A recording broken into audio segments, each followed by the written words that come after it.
Israelis and Palestinians can live securely side by side in a lasting peace with equal measures of safety, opportunity, and dignity. Now, moving on to the Hurricane Helene. President Biden and Vice President Harris continue to use every tool available to help communities devastated by a hurricane. Say it. Are you concerned about disenfranchised voters in Georgia?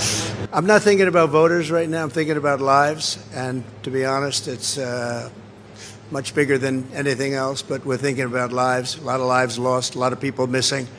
And that's what I'd be focused on right now.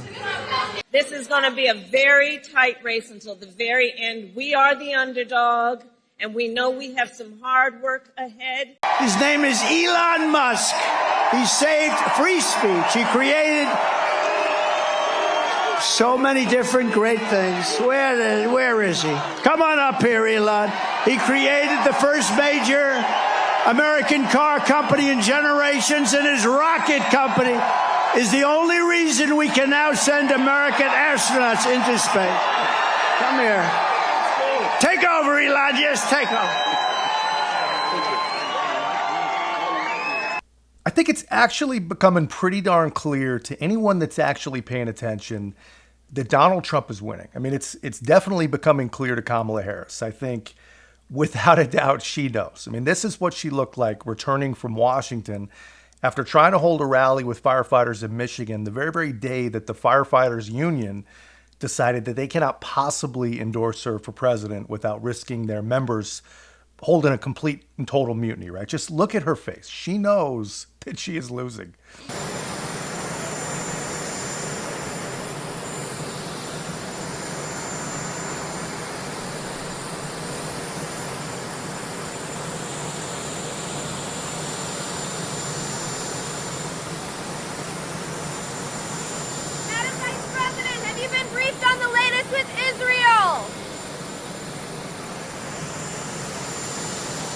She has to know that she's losing. I mean, this is not the look of a woman who feels like she's less than a month away from becoming president of the United States. I mean, it's got to be clear to her. It's at least clear to her handlers, and I think it's becoming especially clear to the propagandists who have literally tried to guide her and lead her by the hand, escort her right into the White House themselves. And I'm going to show you some things in this video that I think prove that they know that they're losing. I mean, just undeniable truths that these people will do everything they possibly can to actually deny, because they don't want their viewers to know, for whatever reason, that if the election was held today, Donald Trump would win. I mean, they do not want you to know that even with oversampled, poorly run polling, Donald Trump is at the strongest polling position that he's ever had, that he's ever been at. Stronger than 2016, stronger than 2020. And they don't want anyone to know this stuff. They don't want anyone to know that Donald Trump is right when he says that 10 years of vitriolic Democrat rhetoric is responsible in a lot of different ways for the attempts on his life. I mean, the only thing these people fear more than another Donald Trump presidency is anything that looks even close to anything like accountability. For the president and his son to be suggesting that Democrats are behind the assassination? Well, I don't like suggesting any of those things, but the fact of the matter is, if Donald Trump's head was one tiny twist the other direction, he would be dead right now.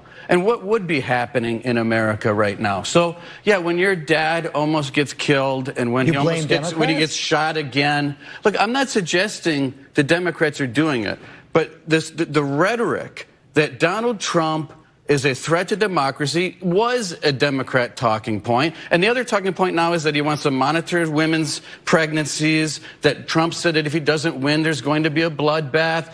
So look, all of this stuff, the one thing I agree with is that the rhetoric should calm down, but it's part of the Democrat tactic to win this election is to paint Donald Trump as a threat to the very republic that we live in. Well, now, of course, you see that Republicans are doing the same, using those same lines against Democrats. You've got Trump and Vance and Musk out there saying that now it's Democrats who are the threat to democracy. But I think I'm going to show you more from that interview in just a moment because you got to see it. I mean, Reince Priebus and Donna Brazile, they have a pretty epic battle. I mean, just two old school establishment dinosaurs just at each other's throat, right? And it's been a long time, but Reince Priebus, maybe he's back. I mean, he's finally waking up. I think a lot of the establishment Republicans are realizing that if we still have any time left, the time is now to actually stand up for what they say they believe in. So I'm going to show you that. I'm also going to show you, the media and all their partners on the left, they're so angry and they're so distraught about Elon Musk and the fact that they can't control him, that they really are showing their hand, man. But I'm going to get back on track with what these people are talking about right here. I mean, here's what we're seeing. We're starting to see, a real conflation between the left calling Donald Trump a Hitler dictator, Project 2025 bloodbath character, or whatever they want to call him. We're starting to see a conflation between that and Republicans saying that Democrats are a threat to democracy. And I'll just say this. I mean, there is only one party that plans and vows to destroy the filibuster. There's only one party that plans to pack the court. There's literally only one party destroying our national sovereignty and literally outlawing voter ID in some states. And there's only one party pushing censorship and silence. And they're using Hillary Clinton to freaking do it. On top of all that, there is only one party that nullified 14 million party votes to install a woman that no one has ever liked or trusted. Donald Trump is not actually promising a choice between a dictatorship and a bloodbath. We all know that is fake, that is garbage, that's just lazy narrative. But Democrats really have lost sight of what the word democracy even means. I mean, that is true. Scurrilous information at the end of the election. Look, I got to say something to you. I come out of the civil rights movement. Nonviolence was our touchstone. We made change by going out there, protesting because we wanted to change our country, to make sure that everybody was included. Democrats, and I've been a Democrat since I was 18 years old, although I voted once or twice for a Republican or two. There's no, and I mean this, there's no place for violent rhetoric.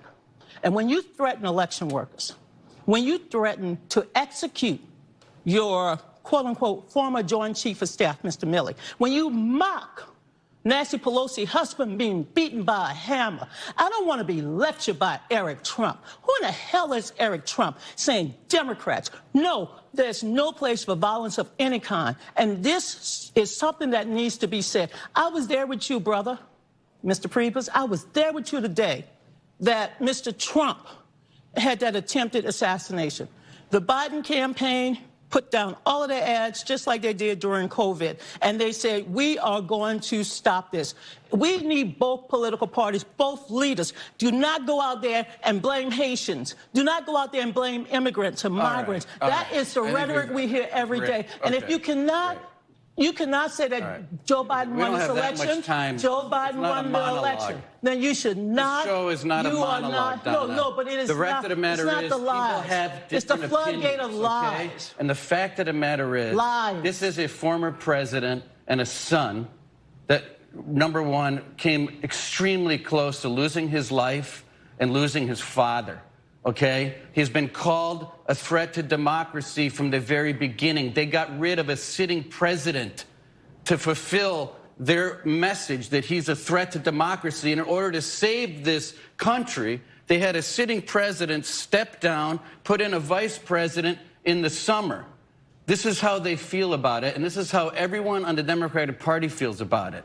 So don't sit here and act like holier than thou, that somehow you have a corner on this message because you don't. And you don't. And that's why you're not winning. That's why Harris is behind, and that's why she's going to lose. People aren't buying the rhetoric. She's not behind. People are not buying the rhetoric. We're not buying the lies. Why can't you simply say that blaming Democrats for the association? I would not blame Democrats. Just say it's wrong. I just said it, okay? But it's also wrong to paint the president of the United States, President Trump, as the threat to democracy that's going to end the United States of America. What does that do to people's heads when you do that? What does that do to hundreds of millions of people in America?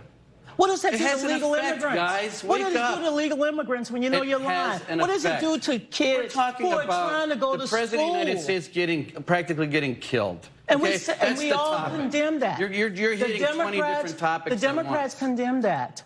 But the lies, the floodgate of lies must What lies? stop. Like that President Trump's going to monitor women's pregnancies? Oh, well. that's Project 2025. Has nothing to do with President Trump. But you know what? It's a good talking point for the Democrats, so they keep saying it. They lie all the time. Oh, wow.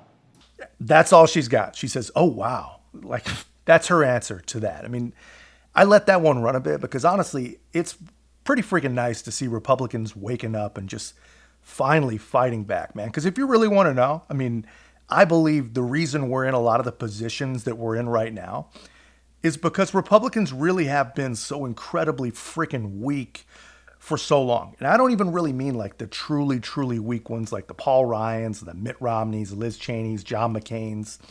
I don't even mean them. I mean the rest of them, man. The rest of the people that just sat silent for years and years and years while the left just continued to push crazier and crazier lies. I mean, we didn't push back enough on any of the Russia scams. You know, we didn't push back nearly enough on the impeachment hoax.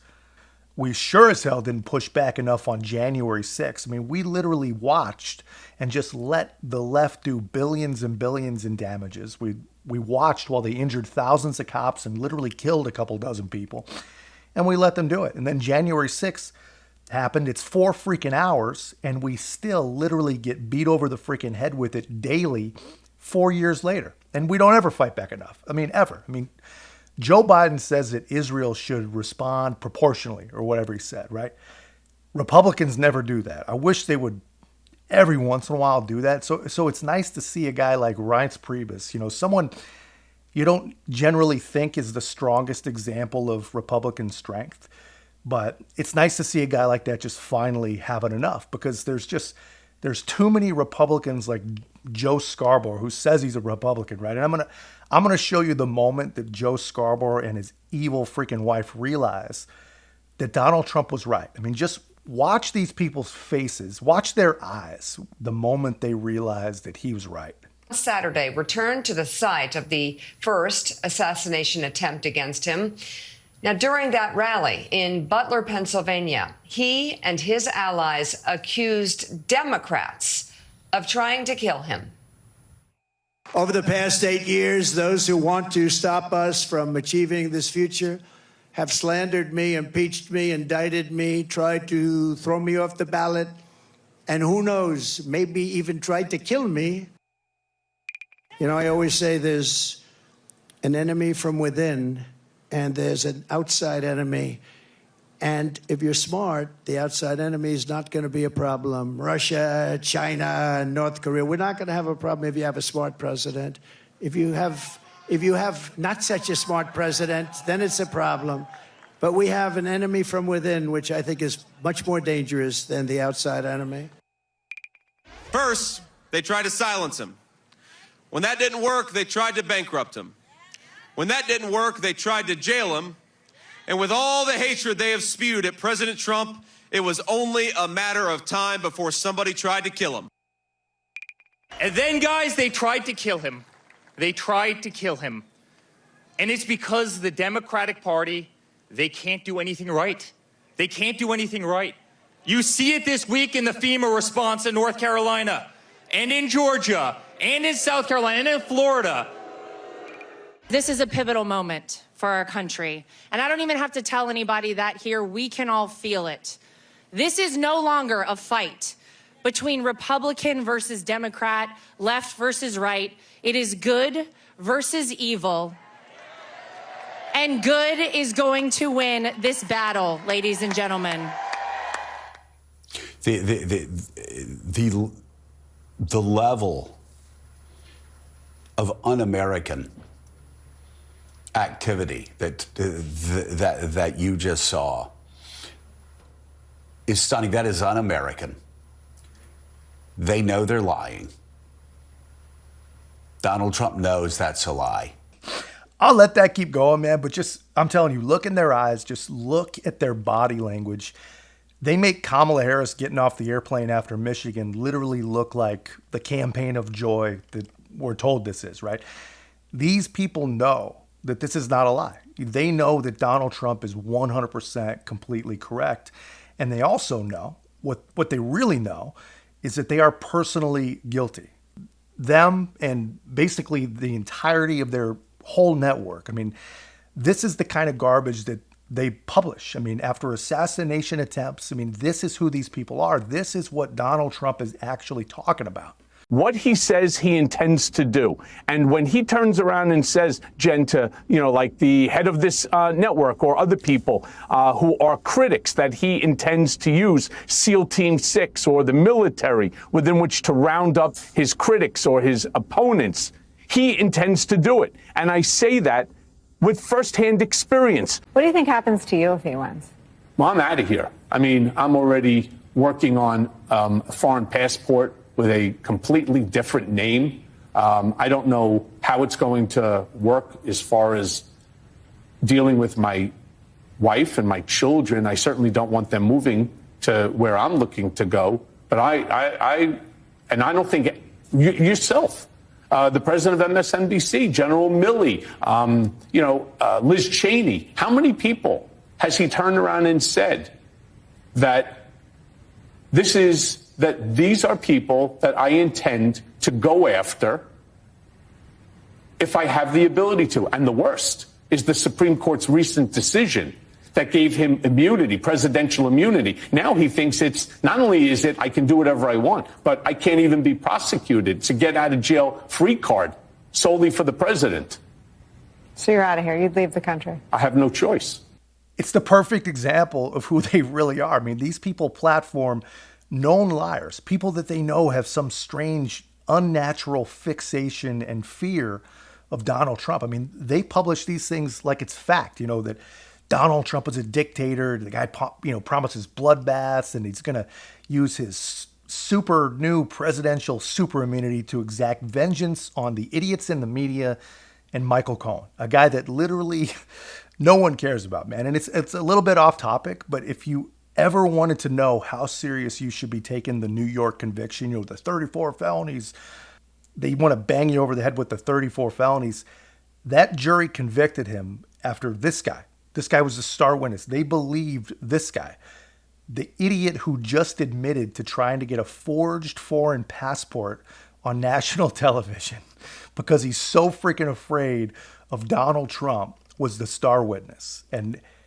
But this is who these people are, man. I mean, according to dim leftists all over the world, this is acceptable rhetoric. But Donald Trump claiming that this kind of garbage radicalizes people, and now they're out trying to shoot him, that's just out of bounds. It's un-American, as Joe and Mika say. And I'm telling you, man, they know that they're guilty. Joe Scarborough is going to tell you that Donald Trump is preparing for civil war.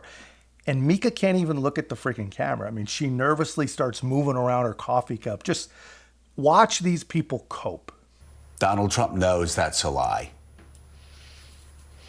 He will tell you that the Secret Service, he thought, did the best job they could do. The fact that J.D. Vance and Trump's family would out and out say what they said takes the threat of violence, takes the threat beyond where it was even leading up to January the 6th. This is an increasingly desperate person, an increasingly desperate family who's preparing for civil war. They just are. Talking about they're trying to kill him. Democrats are trying to kill him. This is it, and the lies.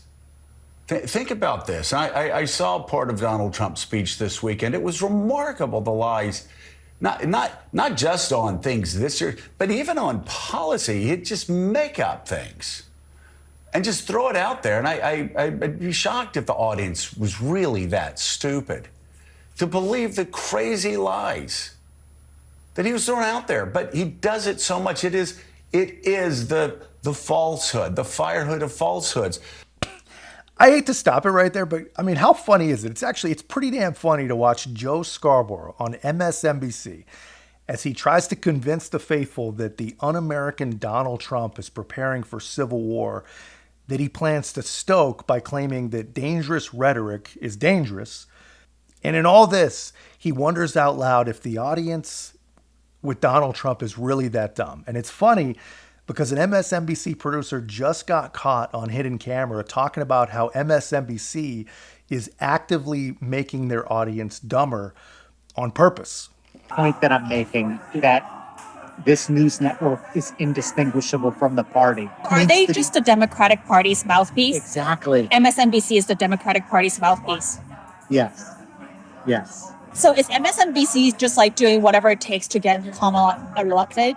Yes. Yes. Even if there are like clear contradictions that would potentially alienate some of the viewers? Yes, but unfortunately, that's bad journalism, right? It is, but unfortunately, they've made their viewers dumber over the years. Fortunately, they're not brainwashing people with racist propaganda like Fox.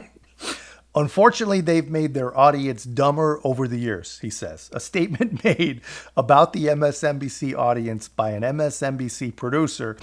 And honestly, as true as it is, it's still a pretty remarkable understatement. Probably, I mean, one of the understatements of the year about MSNBC. I'm telling you, man, these people, they have no doubt, without a doubt, they have damaged people's brains. And I'm not sure what the laws are, but I'm telling you, these people should probably be allowed to get together in a class action type lawsuit and sue these people for what they've actually done to them. But yeah, take that as the backdrop and watch Joe Scarborough wonder how anyone could be dumb enough to believe Donald Trump. Falsehoods. But they continue lying about 2020. Vance continues lying about 2020. Trump continues lying about 2020. Senators will not say on Sunday news shows that Donald Trump lost in 2020, despite the fact Republican officials in every one of those states that mattered said that, yes, in fact, Donald Trump lost. Brian Kemp said it in Georgia. Republican officials said it in Michigan. Republican officials said it in Pennsylvania. They said it in Arizona. They have said it repeatedly. Trump and Vance lying about. Yeah, so these people, the people coping live on TV, they want you to believe that Donald Trump is increasingly desperate, they say. But they're the ones who still, they have literally nothing to talk about except for the 2020 election.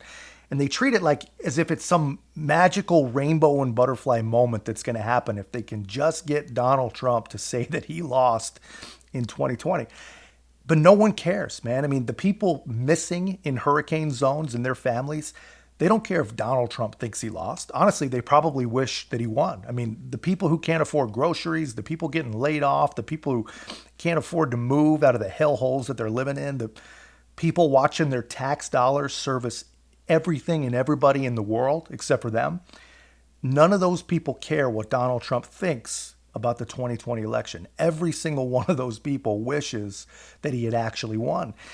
And they're all hoping that he wins again. But this is who these people are. I mean, they think that Donald Trump is a sore loser and that he's un-American. But this is what they think a true American winner actually looks like.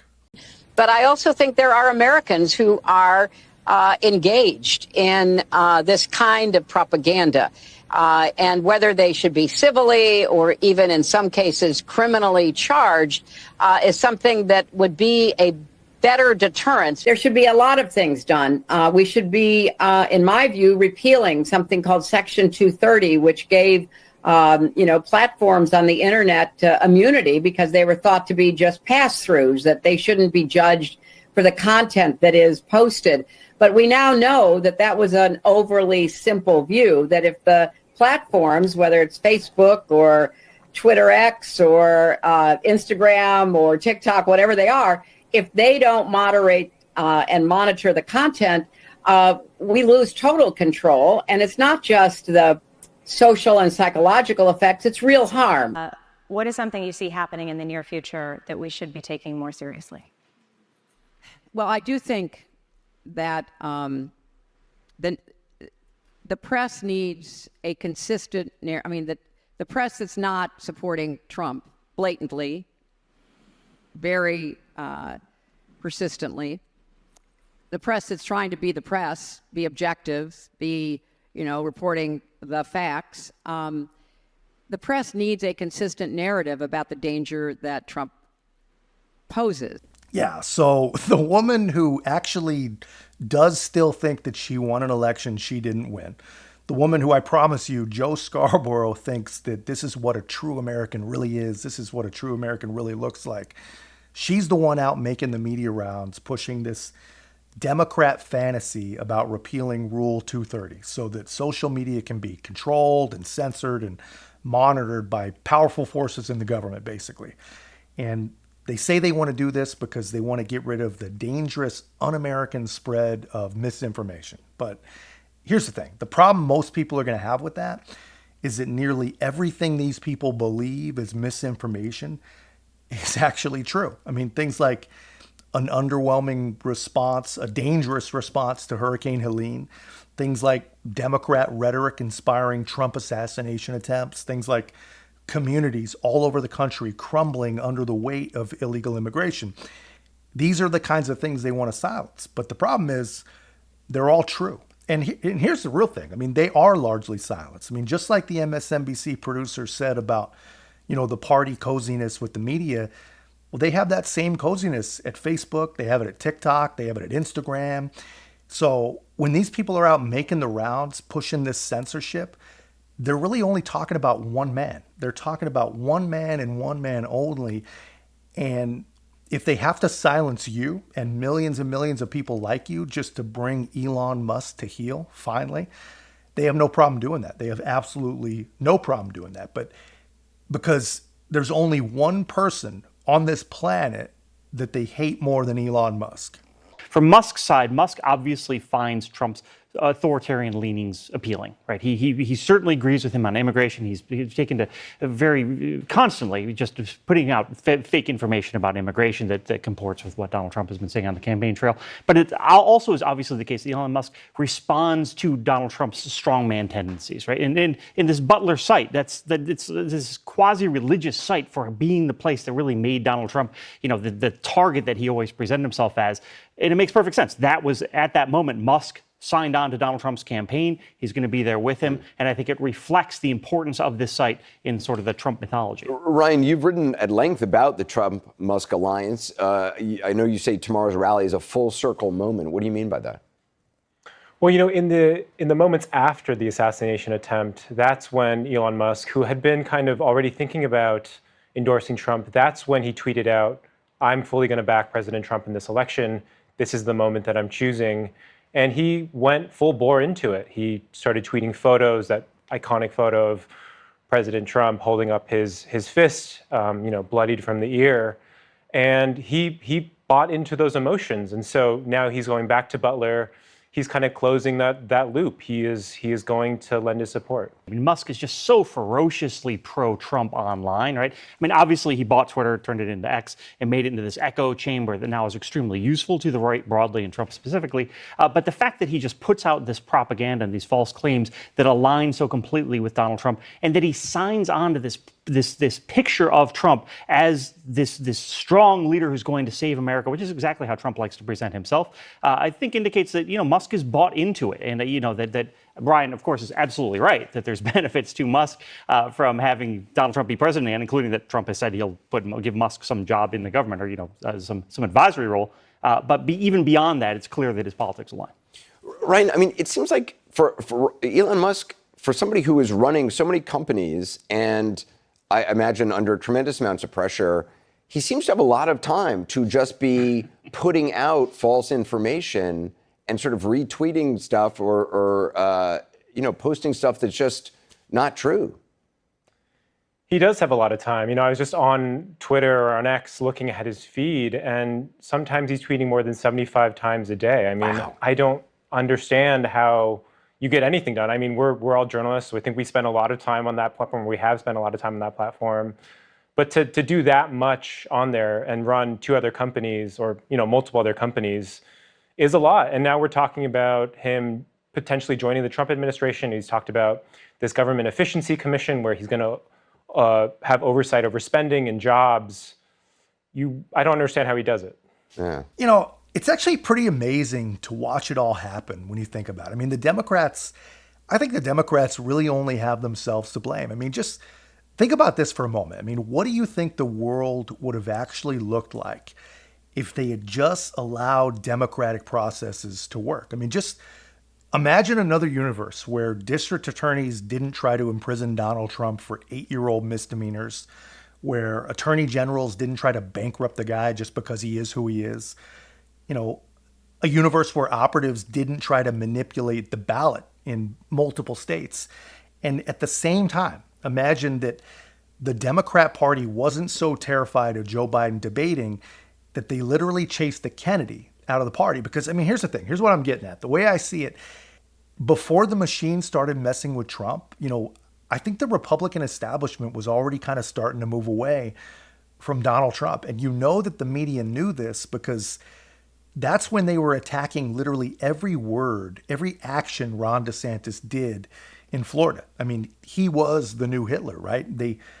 But they couldn't, that wasn't enough. They had to poke the bear. And it was the same thing with Kennedy, man. If they had not chased him out of the party, if they had just let Joe Biden debate him, Joe Biden's brain would have been exposed. He would have been removed from the president. Kamala would have become president, and both parties would have seen a normal kind of primary nomination season, right? But they didn't. The party of democracy manipulated, they plotted, they scammed, they literally destroyed everything that they thought they needed to try and get the outcome that, the best fit their desires. And now every single person that they fear, every single person that they have tried to train the rest of us to hate has joined forces, right? And not because they want to, right? These people didn't join because they wanted to. They joined because they're the only people that have the means and the ability on the entire planet to try and stop these people. Basically, they joined the real life freaking Avengers.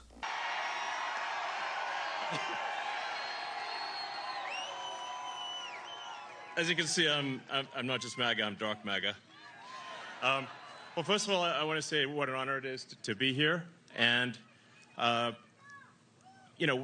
true test of someone's character is how they behave under fire. And we had one president who couldn't climb a flight of stairs, and another who was fist pumping after getting shot. Fight, fight, fight. Blood coming down the face. Now, America is the home of the brave. And there's no truer test than courage under fire. So who do you want representing America? Yeah, absolutely. And I think this election, I think it's the most important election of our lifetime. This is no ordinary election. The other side wants to take away your freedom of speech. They want to take away your right to bear arms. They want to take away your right to vote effectively. You got 14 states now that don't require voter ID. California, where I used to live, is just passed a law banning voter ID for voting. I still can't believe that's real. So how are you supposed to have a proper election if there's no ID? It's just meaningless. And free speech is the bedrock of democracy. And if people don't know what's going on, if they don't know the truth, how can you make an informed vote? You must have free speech in order to have democracy. That's why it's the First Amendment. And the Second Amendment is there to ensure that we have the First Amendment.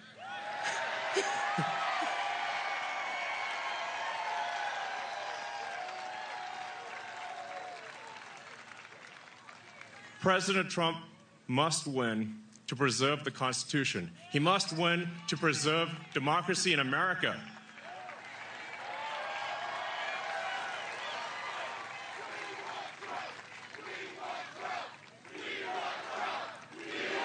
Yes.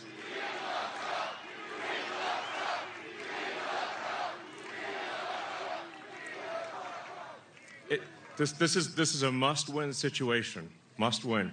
So I have one ask for everyone in the audience, everyone who watches this video, everyone in the live stream. There's one request. It's very important. Register to vote. Okay? And get everyone you know and everyone you don't know, drag them to register to vote. There's only 2 days left to register to vote in Georgia and Arizona. 48 hours. Like, text people now. Now. Oh, and then make sure they actually do vote. If they don't, this will be the last election. That's my prediction. Nothing's more important. Nothing's more important. So get everyone you know. So I'm speaking to people out there. Everyone in the crowd, I think, is already convinced. But for people out there that are watching the video, watching the live stream, you need to get everyone you know, at work, your friends, family, text groups, your social media, everything. Get them to register to vote right now. Only 2 days left for Georgia and Arizona.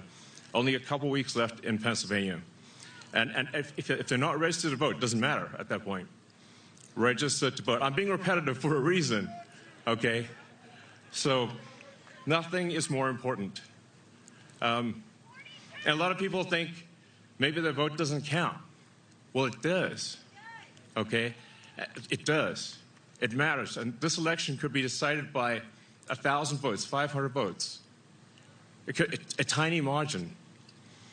So get everyone you know to register to vote. I believe that's swapthevote.com. I believe that's the site. And double check that your registration is good. Don't take it for granted.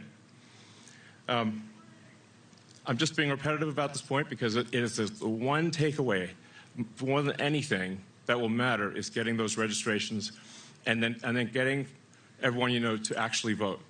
That is what will decide this election, especially in Pennsylvania.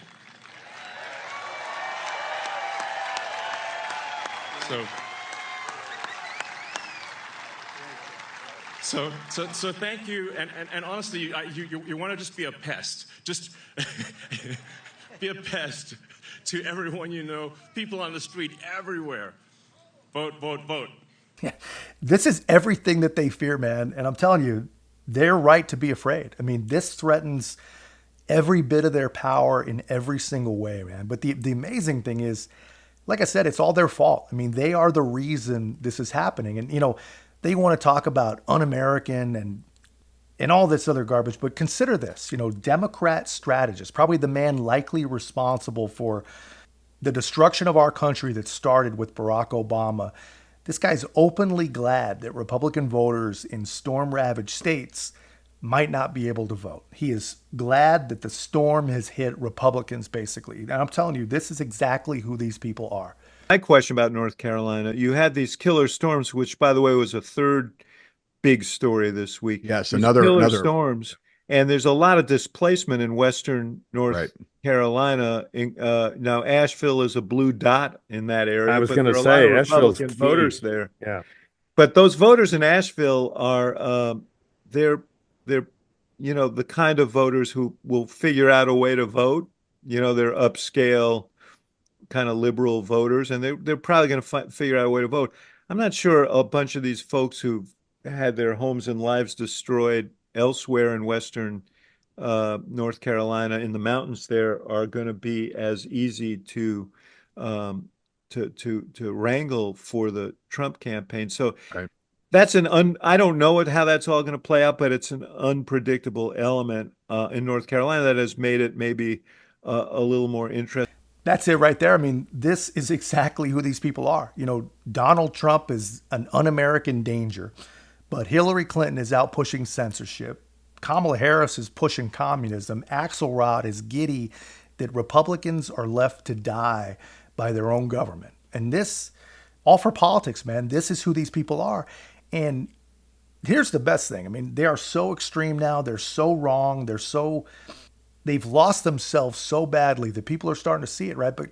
But I'm telling you, this is our last chance, right? We have got to do our part, and we have got to make sure that every single one of us gets out to vote, and we got to make sure that every single one of us takes every single person we know, and we all do the same thing, right? Because if we cannot beat these people now in this moment with the team that we have, then there's no possible way we ever win anything ever again. But that's all I got, guys. Let me know you're taking the comments. If you haven't already, be a part of our growth. Make sure to like, comment, subscribe. Most importantly, share the channel. I'll see you in the next one.